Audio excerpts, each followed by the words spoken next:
Si vous êtes actuellement en reconversion professionnelle ou que vous hésitez entre un BTS-CG et un titre professionnel gestionnaire comptable et fiscal, cette vidéo peut vous aider. Donc, dans cette vidéo, je vais vous expliquer en fait les avantages et les inconvénients dans les deux formations, en passant par la reconversion professionnelle que j'ai faite pour vous aider, j'espère, à faire de meilleures décisions. C'est parti. Donc, je voulais faire aussi cette vidéo-là pour ceux qui sont actuellement en reconversion professionnelle. Je sais que c'est une phase qui est pas facile. Hem, déjà, d'une en fait, c'est une phase, on va dire, c'est une phase de doute. On n'est pas sûr, est-ce que, ça vaut le coup? Est-ce que ça vaut pas le coup? Il y a aussi, pas mal de d'incompréhension, je pense, que ce soit en France ou, ailleurs. Quand on est dans une reconversion professionnelle, c'est souvent vu comme une, on va dire une, c'est pas souvent vu, mais ça peut être vu comme une, en fait, on va dire une erreur de parcours. On pense que la personne, est un peu perdue, ne sait pas ce qu'elle veut ou c'est vu, ça peut être vu aussi comme un échec. Que moi, je voulais aussi partager mon expérience autour de ça, vu que moi aussi j'avais fait une reconversion professionnelle. Donc de base, moi, j'avais un diplôme, d'ingénieur en génie civil. Donc je voulais faire ma carrière, et cetera dedans, bon, les études et cetera m'intéressaient. J'avais fait des stages et cetera et ensuite c'est vrai que quand je suis rentré vraiment, heu, dans le milieu en fait, voilà, en tant que personne embauchée et cetera, j'ai vu qu'en fait il y avait vraiment un décalage entre, les études, ce qu'on nous vendait à l'école. Comme quoi, faites ingénieur, faites des voilà comment dire? Faites des hautes études et puis, et puis tout va bien aller pour vous. Après j'ai vu qu'en fait la réalité, dans le comment dire? Dans le terrain, c'était quelque chose de différent, et que moi personnellement, moi j'avais travaillé ensuite à peu près 1 an, donc, comment dire? En bureau d'études, dans un bureau d'études de structure et moi j'ai vu qu'en fait, personnellement, moi je m'y retrouvais pas en fait. Tant, en fait, vous voyez directement, enfin pas directement, ça met un peu de temps. Et peut-être qu'au début vous dites: «Voilà, c'est les premiers mois, c'est histoire de, ça va passer et cetera». Mais, le truc c'est quand ça dure dans le temps et que vous voyez que voilà, vous êtes pas à l'aise dans ce domaine-là, il y a quelque chose qui cloche en fait. Parce qu'en fait, chacun, on va dire, un domaine où il va être à l'aise et il faut chercher ce domaine. Et quelquefois, on pense qu'un domaine est fait pour nous, mais peut-être que c'est pas vraiment le cas, en fait. Et moi, personnellement, je m'y retrouvais pas, en fait, dans le domaine où j'y étais. Pourtant, j'avais fait des stages, j'avais fait des choses, et cetera. Mais, je n'y étais pas à l'aise. Donc, moi, après ça, donc voilà, j'ai connu une période de chômage, et cetera, de remise en question. Voilà, c'était pas une phase, plaisante. Mais bon, ça fait partie de la vie et cetera. Donc, j'avais cette remise en question et c'est là, que petit à petit est venue en fait la reconversion professionnelle. Après, comment dire? Hem, Quand on vit le chômage, après avoir fait autant d'études et cetera, déjà mentalement ça nous affecte. En fait, on se dit: voilà, j'ai fait tout ça pour au final, être au chômage et cetera. Donc, ça nous affecte et déjà d'une et de 2 en fait, notre environnement, en fait. Parce que dans un environnement, moi, j'étais dans un environnement où voilà, on faisait pas forcément d'études et cetera. J'étais une personne, une des personnes qui avait fait, voilà, qui était partie un peu le plus loin. Les gens autour de vous se disent: «Bah, en fait, lui, il a fait tout ça, pour au final être au chômage, quoi». Donc il y a beaucoup en fait d'incompréhension, de jugement, de mauvais jugement en fait. Après, on ressent nous dans le sens où on a l'impression de décevoir, mais après la chose c'est que en fait, ils sont pas à votre place en fait. C'est ça la chose. C'est que, ils se mettent pas à votre place. Vous, par exemple, vous étiez dans un malaise, vous étiez pas à l'aise dans le métier où vous y étiez, vous y allez avec la boule au ventre, vous étiez stressé, il y avait un patron qui était sur vous, et cetera. Vous n'arrivez pas à vous exprimer en fait dans votre métier parce que, en fait les conditions elles étaient pas là en fait pour que vous puissiez vous exprimer, elles étaient pas là. Soit c'était parce qu'en fait, l'encadrement n'était pas bon, que c'était un environnement, très, très, très stressant, très tôt. Parce que ça aussi en fait, ça c'est un point qui est, parce qu'en fait quand on fait de longues études et cetera, les gens pensent qu'on sait tout faire et cetera, c'est pas vrai en fait. On démarre en fait au niveau de l'expérience. Donc tout de suite en fait, on vous met beaucoup de pression et cetera. On vous laisse pas vraiment apprendre et apprendre de vos expériences, de vos compétences et développer vos compétences et cetera. Ça, c'est un point dur du domaine du travail et ensuite, après bon, c'était pareil quand j'ai voulu faire ensuite le titre professionnel, dont je vais parler juste après. C'était aussi beaucoup, voilà, on comprend pas trop, tu fais un bac+5. Moi, j'avais fait une spécialité aussi dans le métal, bac+6 en génie civil, puis, tu deviens comptable. Bah, en fait, qu'est-ce que tu fais, quoi? Tu fais n'importe quoi, quoi et psychologiquement, en fait, ce genre de remarques, ça vous affecte même si, sur le coup, voilà, vous dites rien, vous êtes machin, mais ça voilà. Bon, et puis ensuite, voilà, il faut faire les choix qui, vous vous, vont vous permettre, en fait, d'avoir une meilleure vie, quoi. Parce que vous pouvez pas rester, des années comme ça en souffrance et cetera. Donc moi, c'était le choix que j'avais fait. J'avais fait ensuite un choix pour un titre professionnel, donc de comptable.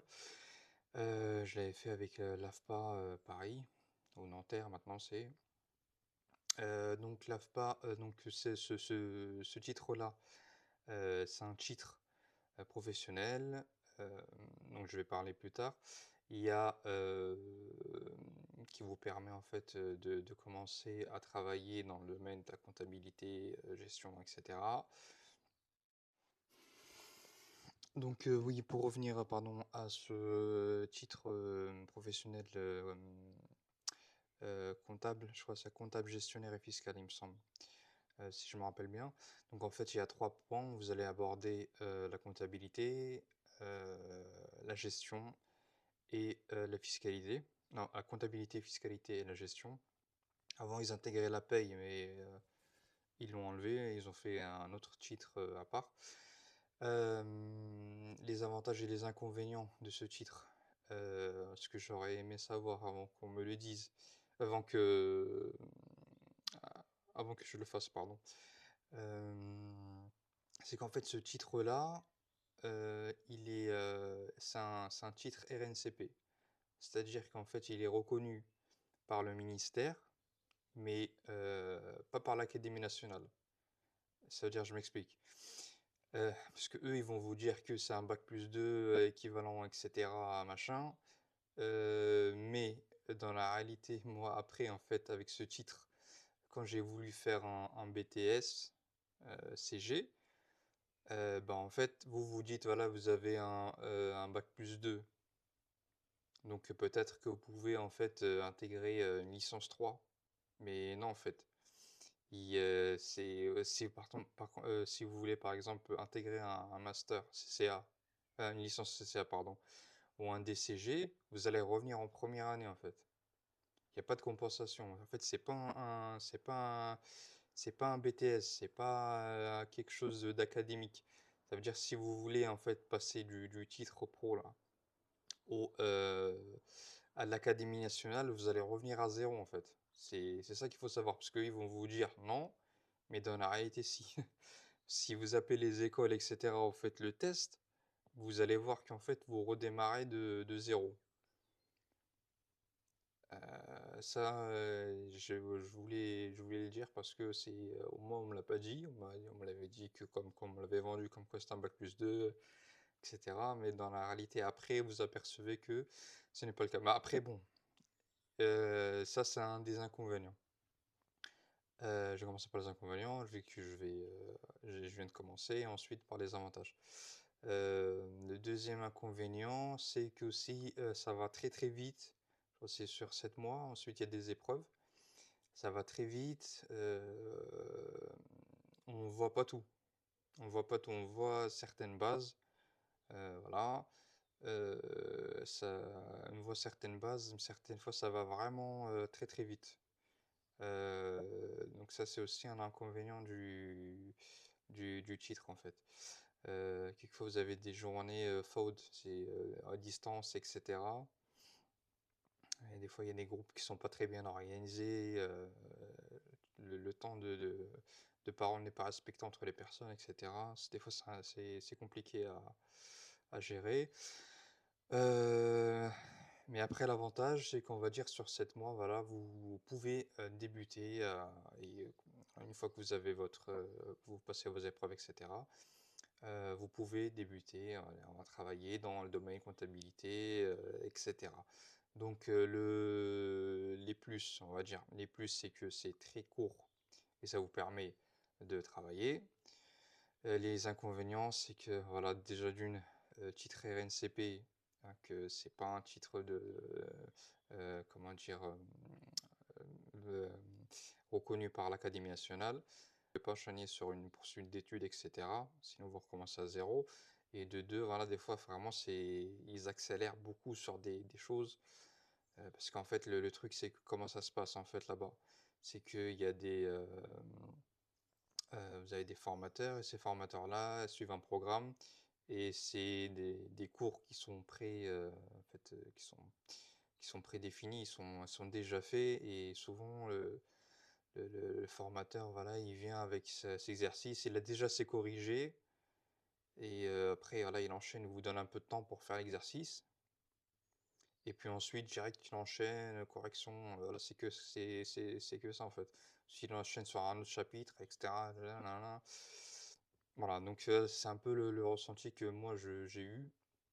Après bon, pour ceux qui l'ont fait et cetera, peut-être que ça s'est mieux passé ou quoi. Moi, c'est un peu le ressenti que j'ai eu. C'est pas mauvais, attention, je dis pas que c'est mauvais, mais je dis juste qu'il, faut pas s'attendre, non plus, à quelque chose d'exceptionnel. Ça vous permet, ça vous donne une base essentielle pour travailler, mais derrière, je pense qu'il faut backup parce qu'il y a pas mal de points très importants, qui sont vus très, très rapidement, en fait. Et donc ensuite, à la suite de ça, donc moi ensuite j'ai eu ce titre-là, j'ai travaillé en cabinet donc sur 2 structures, 2 cabinets, j'ai fait à peu près 1 an et demi d'expérience et ensuite, j'ai voulu, renforcer en fait les connaissances que j'avais en comptabilité. Je suis passé par un BTS-CG, donc là aussi, là c'est un levier, que vous pouvez, utiliser. C'est que moi, en fait, j'ai fait mon titre RNCP, j'ai accumulé un peu d'expérience en cabinet et ensuite, au lieu de revenir en BTS-CG première année, bah, je suis parti négocier avec eux. J'ai essayé en fait, j'ai essayé, parce que voilà, je voulais faire un BTS, CG en 1 an, pas en 2 ans. Donc je suis parti les voir et cetera, j'expliquais ma situation. Donc si vous voulez, je pourrais donner les coordonnées du BTS dans lequel j'ai fait. C'est un établissement privé sur, Paris. Et ouais, voilà, donc je suis parti, négocier avec eux et cetera. Donc ensuite, ils m'ont fait des tests. Quelqu'un là-bas sur place qui m'a fait des tests, qui a vu mon niveau, qui voyait que je connaissais, quand même la comptabilité, donc sur les bases. Et ensuite, bon, ils m'ont pris directement en BTS deuxième année. Donc ça, c'est un levier en fait que vous pouvez utiliser, c'est-à-dire que, en fonction, après je vais faire un récap et cetera, mais en fonction de votre expérience, et cetera. Vous pouvez jouer, donc des fois c'est pas, verrouillé en fait en fonction de comment vous négociez, comment vous apportez les choses, et cetera. Vous pouvez, gagner une année. Moi, c'est ce que j'ai fait, donc voilà. Ensuite, j'ai fait, mon BTS-CG, donc je suis intégré directement la deuxième année. Je l'ai fait en alternance. Voilà, donc pour raisons financières, familiales, et cetera. Et ensuite, voilà, donc cette année, de BTS-CG, moi, ça m'a consolidé sur, pas mal des points, et cetera, en fiscalité, et cetera. Déjà, j'ai trouvé qu'en fait, les cours, ils étaient, on va dire, mieux organisés. Donc, pas pour dénigrer l'AFPA ou quoi, hein, bon, c'est pas l'objectif, mais ça suit une méthode en fait. Il y a une méthode, il y a un formateur qui lui-même en fait a de l'expérience dans ce domaine-là. Parce qu'en fait à l'AFPA, nous ce qu'on avait c'était bon, c'était un formateur qui était à la base c'était un contrôleur de gestion. Moi, il faisait la comptabilité et fiscalité, mais c'était pas son métier en fait. Donc ici en fait dans BTCG, il y avait un prof là qui était dans le domaine, qui savait de quoi il parlait. Et ça c'était agréable. Ça c'était vraiment agréable. Et ensuite, voilà, j'ai obtenu ce BTS-CG, donc qui était pas très loin donc l'année dernière. Donc ensuite, moi, je l'ai fait vraiment une année de limite. J'étais dans la trentaine, ouais, trentaine, 29-30. C'était vraiment la limite pour l'alternance. Ça jouait vraiment à quelques jours. Mais bon, s'est passé, donc j'ai eu mon alternance, et cetera. Ah oui, je pourrais faire une autre vidéo si vous voulez pour trouver une alternance. Trouver une alternance de manière efficace en fait. Euh, Bon, enfin bref, peut-être que j'en ferai pas une, mais moi, quand j'ai trouvé mon alternance, c'était quoi? Bon, en gros, comment dire? Euh, J'ai fait la liste de tous les cabinets sur Paris et je les ai appelés un à un, etc. Et puis, peut-être que je ferai une vidéo d'ailleurs. Et même pour faire court, en fait, comment j'ai fait, c'était ça. Et ensuite, c'était appeler, envoyer le CV, etc. Mais après, c'est vrai qu'il y a une fois que un de mes managers m'a parlé d'une méthode qui était vraiment, j'y pas pensé, c'était de faire le tour, en fait, des cabinets avec un CV. Parce qu'en fait, les cabinets, ils reçoivent plein d'appels chaque jour pour des alternances, des stages et machin. Ils n'ont pas le temps de, en fait, des fois bien considérer la candidature. Mais c'est vrai que si vous vous déplacez, après, il faut faire cet effort-là, hein. Vous vous déplacez, ou vous allez sur Paris, il y en a une cinquantaine, enfin, vous faites le tour des cabinets, vous prenez une journée d'eux, et vous habillez bien, vous présentez bien votre truc, etc. Déjà, ça, c'est un gage de sérieux, en fait. Ça, c'est un gage de sérieux. Donc, la personne s'est pas contentée d'un appel ou quoi. Il est venu, il s'est présenté, il a laissé un CV. Déjà, ça fait une bonne impression, en fait, pour le, comment dire, les employeurs qui vont vous prendre, en fait. Ça, c'est peut-être qu'il y a une personne qui va faire ça, en fait, sur le lot. Peut-être ça sera vous. Et peut-être, voilà, on va vous accorder votre chance. Et voilà, cette personne est sérieuse, donc déjà vous vous démarquez en fait des autres. Ah, voilà, c'est des choses comme ça, quoi, en fait. Et parce qu'en cabinet, en fait, ils ont pas, on va dire, ils ont pas le temps, quoi, en fait. Et là, ça, c'est une possibilité. Peut-être je ferai une vidéo ou pas sur l'alternance, je verrai. Ouais, bon, bref, pour revenir au sujet du BTS, ensuite, voilà, ça m'a permis de consolider. Et voilà, ensuite, là, j'ai continué dans le cabinet dans lequel j'avais fait mon alternance, etc. Bon, ça se passe bien, ils m'ont pris en CDI et compagnie. Et donc voilà, donc ça, c'est un autre levier. Donc après, c'est à vous de voir en fait en fonction de votre situation. Si en fait vous voulez quelque chose de très court, vous n'avez pas le temps, euh,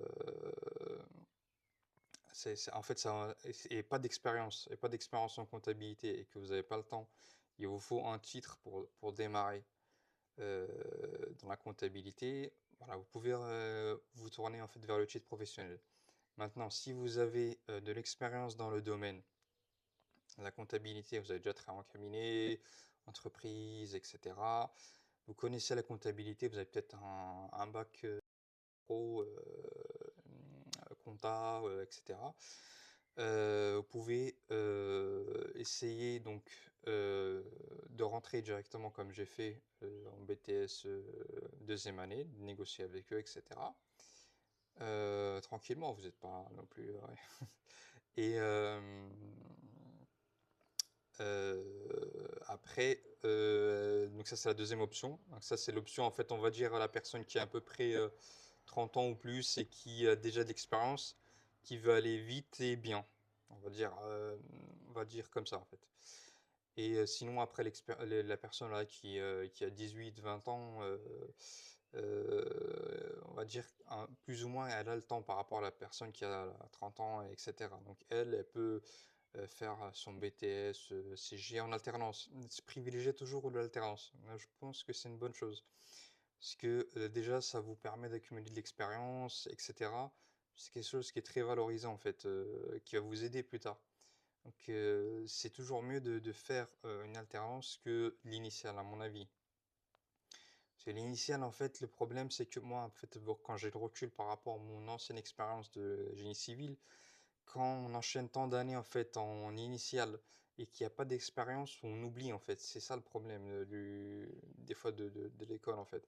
Quand on enchaîne beaucoup et on fait des examens et cetera, machin, ben, ouais, on pratique pas, on oublie. Donc c'est ça aussi le problème. Donc là, l'alternance, c'est bien parce que vous pratiquez, vous apprenez, vous pratiquez. Donc voilà, vous oubliez pas, en fait, ce qu'on vous enseigne. Et voilà, vous avez le temps de faire BTS-CG en alternance, tranquillement. Et ensuite, voilà, si vous voulez continuer en DCG, licence CCA, master CCA, DSCG et compagnie. Voilà, pour la personne qui a, on va dire, 18-20 ans, moi, je conseillerais de faire plutôt ce parcours-là, en fait, de BTS-CG ou bien DCG directement et continuer et faire des études, mais en alternance.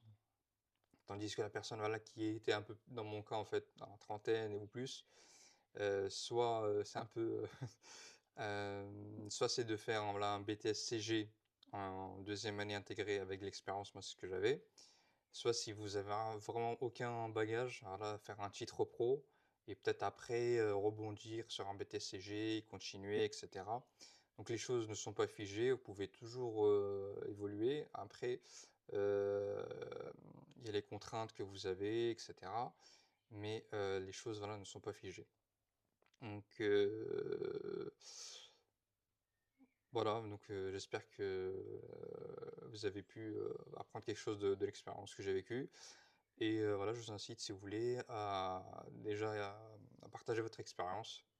Si vous avez déjà connu, une reconversion professionnelle et cetera, ça peut aider d'autres personnes, un peu comme je fais, en fait, ces vidéos que j'ai fait. Je partage l'expérience pour peut-être aider une ou 2 personnes, qui est dans ces situations-là. Et ensuite, vous pouvez aussi vous abonner, à cette chaîne pour que, si vous êtes intéressé par du contenu comptabilité professionnel, je vais essayer aussi de faire des vidéos un peu professionnelles, dans le sens conseil et cetera. Et puis voilà, je vous dis à la prochaine. Merci.